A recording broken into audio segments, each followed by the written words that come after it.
Pozdrav ekipa! Dobrodošli na zapad grada Zagreba, dobrodošli u kvart u kojem se nogomet počeo igrati prije 70 godina na livadi pokraj današnje ambulante.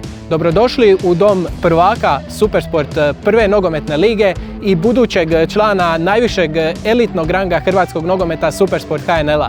Dobrodošli u dom NK Rudeša.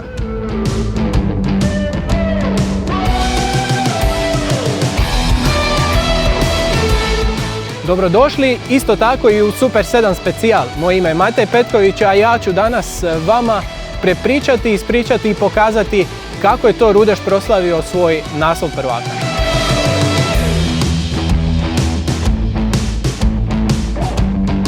Danas prvak prve Supersport nogometne lige NK Rudeš će sa svojim Rudeš Boysima proslaviti ulazak u najviši rang, kao što smo rekli.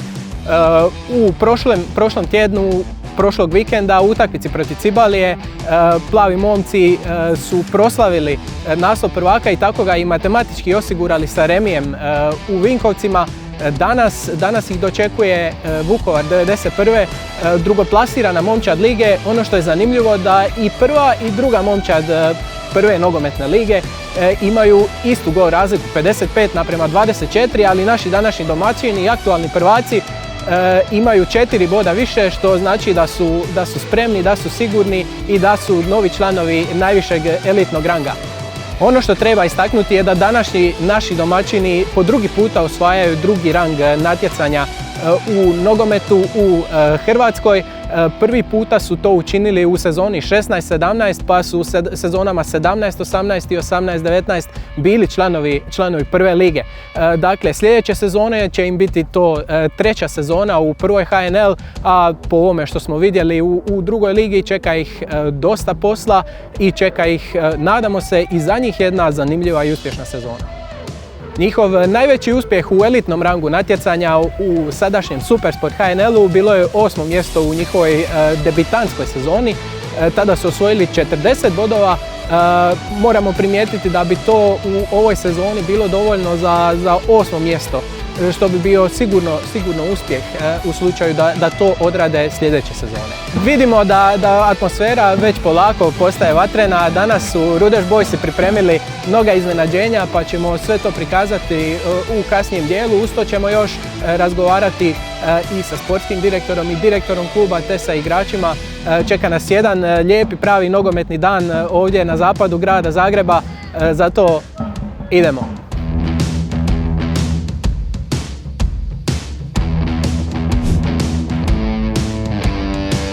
Pa da, jedna velika stvar za Rudeš, osvajanje prvog mjesta i plasmana u prvu ligu. Mogu reći jedan povijesni uspjeh za sve ove dečke, za sve ove ljude koji su marljivo radili svih godinu dana da bi ostvarili jedan veliki uspjeh.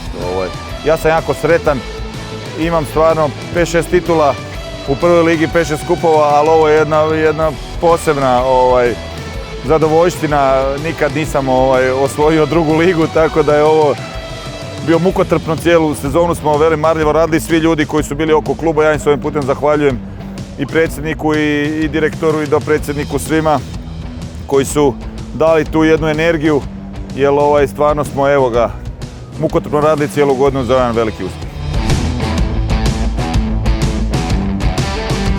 Poznavajući našu energiju, poznavajući ljude koji rade u klubu i prijatelje oko kluba, nećemo biti samo epizodna uloga.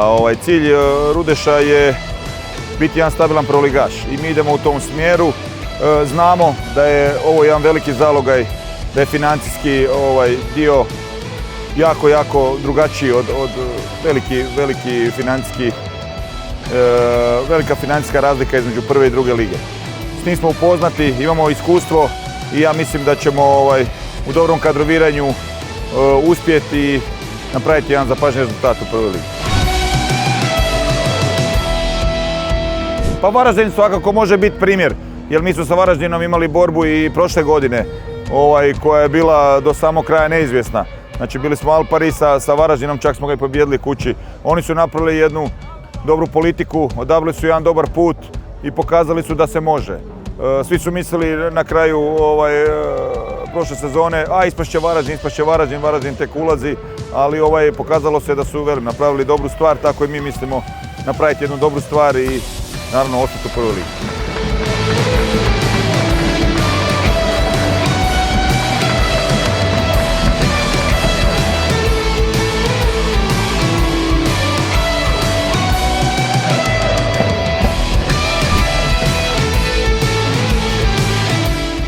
Kao djelatnik kluba, čovjek koji je imao viziju zajedno sa upravom i evo 3 godine smo radili na ovom cilju i konačno smo isporučili taj cilj da uđemo u tu prvu HNL, da nogomet igramo sa velikim dečkima i da opet Rudeš bude među top 10 klubova, te se nadam da ćemo biti i u toj konkurenciji tvrd orah svima.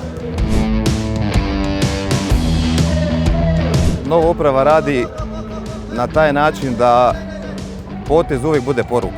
Ovaj danas potez je da dođu ljudi, da ljudi vide šta je Rudeš. Rudeš je velika emocija i mi želimo poslati poruku da jednostavno ovaj kvart, ovaj klub zaslužuje stadion. Ono što mi tražimo da nas se samo poprati sa dokumentacijom, a mi ćemo kao i sve do sad naći način kako ćemo se isfinancirati i kako ćemo to napraviti. Ovdje apeliram i na grad Zagreb i na HNS i na ZNS koji su uvijek bili suport našem klubu, ali da nekako po brzom tečaju vidimo kako možemo ovdje, jer ovi ljudi koji će danas doći, a doći ih sigurno 2.500, 3.000 ljudi, vidit ćemo, zaslužuju ovo nešto jer nisu slučajno ovdje. Oni su u ovih 3 godine osjetili kako radimo, na koji način radimo i mislim da je minimalno ono što im možemo pružiti radi nogometa, da ih vratimo ovdje, da oni dođu ovdje jer nogomet se na kraju krajeva igra za navijače.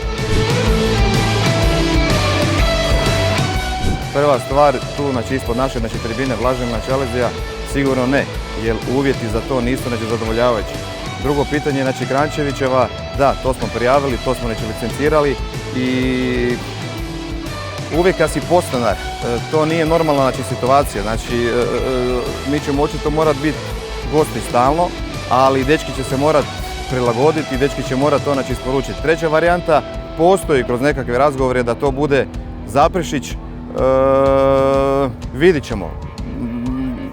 Kažem, nama je jedini cilj da napravimo zajedno u suradnji sa gradom i u suradnji sa Hrvatskim nogometnim savezom da nas poprate sa dokumentacijom, a financijski ćemo mi zatvoriti da ovdje isporučimo igranje prve Hrvatske nogometne lige po svim standardima koji HNS zahtjeva da se to može odigrati ovdje kod nas u Rudešu i ovo kako ste rekli ispod tribine Blaženog Čalezija Stepinca da se zaigra prvoligaški nogomet.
Ćao ekipa, evo nas na završnim izjavama sa igračima koji ponosno nose svoje medalje.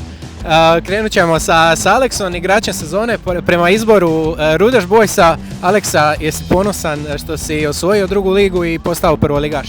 Hvala puno svima, zahvaljujem se i navijačima. Cijenim to, hvala im puno što su nam davali čitavo vrijeme vjetar u leđa, znači bili naš 12 igrač od Zmijavaca do Vinkovaca, gdje god da smo išli, baš da su tu bili s nama. Zahvaljujem im se, naravno to isto ne bi bilo moguće bez mojih saigrača i svega, njima se zahvaljujem, stvarno nevjerojatna sezona za nas. Hvala puno. Top, kako se ti osjećaš, Dominik? Presretan sam, pogotovo zbog toga jer je bio, svi znamo kakav je bio pritisak na Rudešu i držali smo to prvo mjesto od prvog do zadnjeg kola, nismo popustili i zbog toga je samo slađe i ljepše. Ajmo nastaviti odmah s tobom, što očekuješ i što misliš zapravo da je bio prijelomni trenutak ove sezone? Pa sigurno jedna od utakmica koja nam je preokrenula sezonu je, ja bih rekao, Brsk vani. 1-0, Liklin je dao gol gdje smo upali u neki ne negativan niz, nego smo bili ni gore ni dole, tako da mislim da smo od tad pa nadalje skrenuli sa dobrim igrama. Da, definitivno bilo brdo tamo, još bi izdvojio sad prije nekoliko kola Dubrava 0-4. Tu smo zvanično bili prvaci. Da. Još vas imam jedno pitanje za pitat. Koji ćete moment zapravo posebno pamtiti ove sezone? Ovo je lijepi završetak sezone, na kraju dana rezultat nije nešto pretjerano bitan. Da, na kraju dana nismo pobjedili, ali od prvog do zadnjega kola smo bili prvo mjesto. Moment koji bi izdvojio, ne znam, bilo ih je puno, možda definitivno Istra tu kad smo izbačili Istru u kupu. Definitivno, to za četvrtfinale kupa i isto tako istorijski uspjeh i za Rudeš koji je došao, ja mislim, najdalje tada do četvrtfinala ili kupa. Kod tebe? Pa isto je bilo prelijepih trenutaka ove sezone, ali ja bih izdvojio ovaj tu. Evo, ovi svi ljudi, ovo slavlje, pehar, medalja oko vrata, sreća, djeca, sve, tako da, ovo tu. Top dan, momci, još jednom, imaš nešto? Izvini, imam ja jedan trenutak, ovaj tu, znači sad djeca, tribina, prvaci. Ali ono što niste vidjeli, znači doslovno do malo prije Aleksa nije imao svoju medalju, nestala je, svi su je nosili oko vrata i sad se čudom vratila. Evo momci, pokažite svoje medalje ponosno, za kraj podignite ih gore. Dragi gledatelji, hvala vam puno na gledanju, pratite nas i dalje i vidimo se. Ćao! Subscribe!